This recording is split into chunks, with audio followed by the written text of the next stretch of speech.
So guys, जियो financial services limited में आज एक बहुत इंपॉर्टेंट चीज हुई है। डाटा भी बड़ा है मार्केट का, लेकिन जियो फाइनेंशियल सर्विसेज में क्या इंपॉर्टेंट है, अगर आप चैनल पर रेगुलर हो, पिछले 15 से 20 वीडियो से हम इसी लेवल का वेट कर रहे थे और आज वो लेवल आया है। लेकिन क्या मार्केट इतना स्टेबल है कि अब इस लेवल से हमको वापस से स्टेबिलिटी दिखेगी, या पर ये लेवल भी कंसोलिडेट होकर के डाउन ट्रेंड? सब चीजें यहां पर समझेंगे। कल मैंने टोटल 3 फैक्टर्स आपके साथ डिस्कस किए थे कल की वीडियोस में कि क्या चीजें हमारे पास अभी हैं, क्या वो 3 फैक्टर जिनकी वजह से अभी तक हमको करेक्शन देखने को मिलती है। एक तो रेजिस्टेंस है ही, दूसरा बेयरिश टेक्निकल, और तीसरा फैक्टर कौन सा था कमेंट बॉक्स में मेंशन करना अगर आपने कल का वीडियो देखा है तो। अगर नहीं देखा कोई बात नहीं, आगे बढ़ते हैं, सब चीजें आपको धीरे धीरे करके समझ में आएगी। पहली बार चैनल पर आए हो सब्सक्राइब करके जाओगे, क्योंकि वीडियो कुछ ऐसा ही रहने वाला है कि शायद आप मजबूर हो जाओ सब्सक्राइब करने के लिए। तो शुरुआत करते हैं आपके मार्केट के डाटा से। एफआईएस और डीआईएस, भैया एफआईएस की खरीदारी चालू है इस पूरे जुलाई के अंदर। एफआईएस छोड़ नहीं रहे हैं भैया बेचने के लिए। क्यों भैया? 21 जुलाई को भी 1681 करोड़ बेच डाला टोटल। अभी इस महीने तक की, अभी तक कल तक का डाटा अगर हम देखें ना 21 जुलाई तक का, तो सिर्फ और सिर्फ 21 दिनों के अंदर ही, यानी कि 21 दिन के अंदर सेशंस कितने आए उसको देखो, और हॉलीडेज जो है उसको एलिमिनेट कर दो तो 18,636। भैया इतने करोड़ का एफआईएस बेच चुके हैं माल, और डीआईएस खरीद रहे हैं। हमें कई बार देखने को मिला भैया डीआईएस की खरीदारी का मार्केट पर स्टेबिलिटी का कुछ असर नहीं दिखता। ऑल हमारा मार्केट जो है कहां पे आ चुका है, 82,300 के पुराने रेजिस्टेंस पे।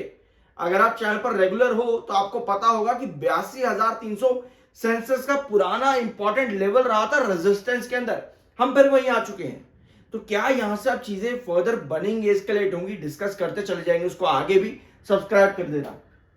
तो मार्केट एक्सपर्ट्स का यहां पर क्या मानना है, Jio financial services a good buy after alliance with Allianz group. Allianz group के साथ में जो अलायंस यहां पर हुआ है, अलियांस ग्रुप के साथ जो अलायंस यहां पर हुआ है, साथ में ब्लैक रॉक जैसे नाम आपको देखने को मिलेंगे। ये देख सकते हो यहां पे ब्लैक रॉक भी आपको देखने को मिलेगा। रिसेंट म्यूचुअल फंड जो कंपनी ने खोले हैं, इन सब चीज का, यानी कंपनी का टोटल एक्सपेंशन जो हुआ है डिफरेंट वर्टिकल मल्टीपल्स के अंदर, उसके बावजूद भी भैया ज्यादा कुछ नहीं मिल रहा है इन्वेस्टर्स को, स्पेशली जो शॉर्ट टर्म के लिए।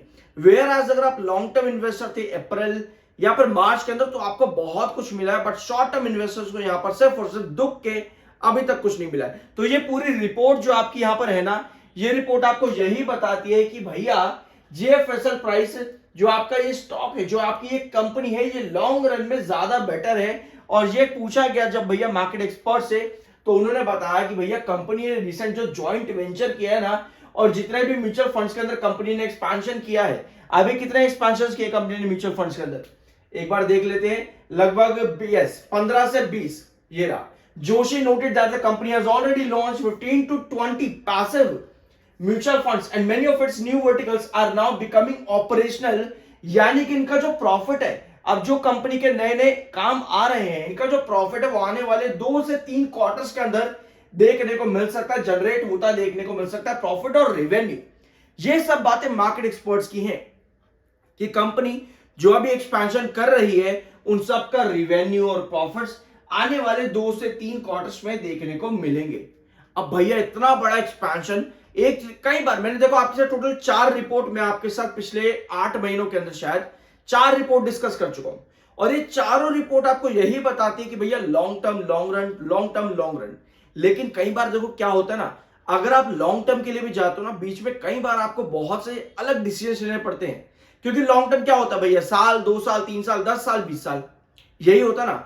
इन सालों के अंदर कितने मार्केट क्रैश आ जाएंगे, आते ही है मार्केट क्रैश भैया। 10 साल में एक आ जाएगा, 2 साल में, 5 साल में एक आ जाता, तो हर चौथे साल में एक मार्केट क्रैश आ ही जाता बड़े वाला। तो भैया हमको उन चीजों को भी देखना पड़ेगा। तो अगर आप किसी भी कंपनी में लॉन्ग टर्म के लिए हो, आपको सिर्फ ये नहीं देखना होता कि भैया कौन क्या करे, मार्केट एक्सपर्ट से कुछ कह दे चलो जी चल दिए, या किसी इन्फ्लुएंसर या फिर किसी सोशल मीडिया से सुन लिया कहीं पे तो चलो जी चल दिए, ऐसा नहीं होता।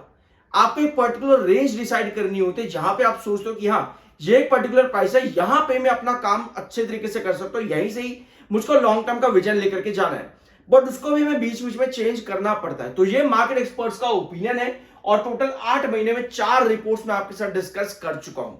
तो ये भी एक और रिपोर्ट आपके सामने यहां पर है। देखो आपका विजन हो सकता है थोड़ा अलग हो, क्योंकि देखो आप जिस तरह से कमेंट्स मेरे पास आते हैं, यहाँ पर मैं अलग अलग फोरम में कमेंट्स पढ़ता हूँ जैसे कि मनी कंट्रोल पे, तो लोग बहुत बुलिश रहते हैं कि भैया रिटेलरों को भगाने की कोशिश लगी रहती है, तो भैया एग्जिट मत करो। तो अगर जो नहीं कर रहे थे ना वो अभी भी 300 साढ़े 300 के रेट पे अभी भी फंसे पड़े हैं। तो एक तरीका होता है हर चीज को आगे लेकर के जाने का, एक रिसर्च होती है, तो वो रिसर्च कभी मत छोड़ा करो। बाकी देखो आपका अपने ओपिनियन है, मैं उसको प्रॉपर रिस्पेक्ट करता हूं, तो आप भी मेरे ओपिनियन को रिस्पेक्ट करो, मैं ये चाहता हूं। ठीक है, कल के सेशन में 45% की डिलीवरी आई थी, लो वॉल्यूम था, जो कि वीकली और मंथली बेस पर हाई थी। अब आज के दिन जो अच्छा चीज यहां पर हुआ है मैं अभी आपको यहां पे दिखाता हूं। पहले तो बायर और सेलर देख लो, 25 लाख शेयर बाय सेल पर है और मात्र 14 लाख शेयर इस समय बाय पर है। 64% की डिलीवरी आ रही है मिड डे के अंदर भी हम यहां पे है। अब एक अच्छी चीज ये हुई है कि आपका फाइनली एमएफआई बुलिश जोन के पास आ रहा है, 30 के नीचे आ जाएगा कल के सेशन तक अगर फिर से फॉल बन जाता है।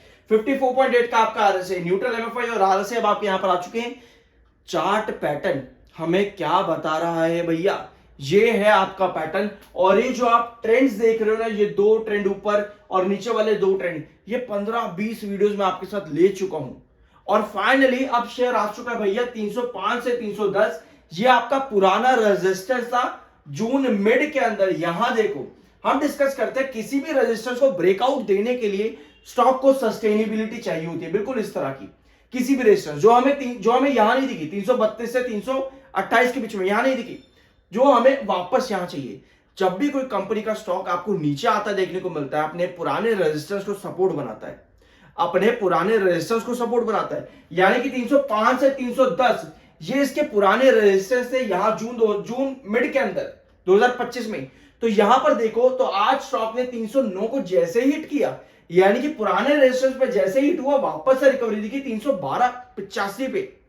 कैसे, यहां देखो ये आए आपके बायर, ये जो आपको नीचे की टेल दिख रही है ना ग्रीन कैंडल की, ये लंबी है, ये बायर है। हमें चाहिए कि स्टॉक अब 310 से 305 पर सस्टेन करे, ताकि भैया हमें फाइनली इस रेजिस्टेंस को सपोर्ट बना ले, जो आपका पुराना रेजिस्टेंस था। ठीक है, ये आपका पुराना रेजिस्टेंस है 305 से 10 का, हमें चाहिए इसको सपोर्ट बनाए। अगर मार्केट स्टेबल रहता है, सब चीजें अच्छी होती है, आपका टेक्निकल पॉइंट ऑफ व्यू पर स्टॉक बुलिश भी हो जाता है, तो हाई चांस है कि अब 305 से 310 को सपोर्ट बना लेगा, जो हम 15-20 वीडियो से डिस्कस कर रहे थे। अगर यहां स्टेबिलिटी आती है, सपोर्ट बनता है, तो वापस से रिकवर कर जाओगे। बट भैया मार्केट अगर बेरिश चला जाए, कुछ भी कंडीशन खराब रहती है ना, तो कई बार क्या होता है, एक दो सेशन का ट्रेंड अच्छा दिख जाता है, क्योंकि आपका जो रेजिस्टेंस आ चुका है ना येलो क्रॉसओवर का 315 पे आ चुका है। तो अगर एक दो सेशन का भी स्टेबिलिटी मिलती है, तो कई बार क्या होता है ना, आपका एमएफआई या आरएसए या आपके टेक्निकल्स ऑलरेडी बहुत हाई चले जाते हैं एक दो सेशन की तेजी में ही। तो ये अगर होता है यहां पर, तो भैया स्टेबिलिटी यहां से भी टूट सकती है। बट अगर ऐसा नहीं होता, टेक्निकल पॉइंट ऑफ व्यू पर भी हम स्ट्रांग रहते हैं, तो हम यहां से अच्छा कम बैक ले सकते हैं। लेकिन अगर टेक्निकल्स आपके बहुत ज्यादा ओवरबोट हो गए जल्दी से, यानी कि एक दो सेशन की रिकवरी में ही ओवरबोट चले जाते हैं, तेजी चले जाती है टेक्निकल्स पे, 30s के टेक्निकल 50s पर आ जाते हैं, तो फिर हमको स्टेबिलिटी 310 305 पर भी नहीं दिखेगी। तो हमें चाहिए सस्टेनेबल कैंडल्स, जो अभी मैंने आपको चार्ट पॉइंट पर दिखाई, जो कि पहले 310 305 पर आपकी बनी थी। हमें वो कैंडल चाहिए सस्टेनेबिलिटी, यानी क्लोजिंग आपके रेजिस्टेंस जोन्स के ऊपर, जैसे 317 का भी येलो क्रॉसओवर है, तो वो चीजें भी हमको यहां पर चाहिए। आई होप कि ये वीडियो आपको पसंद आएगा। बाय या सेल की कोई रिकमेंडेशन नहीं, वो आपका अपना ओपिनियन होना चाहिए। मिलता है अगले वीडियो में।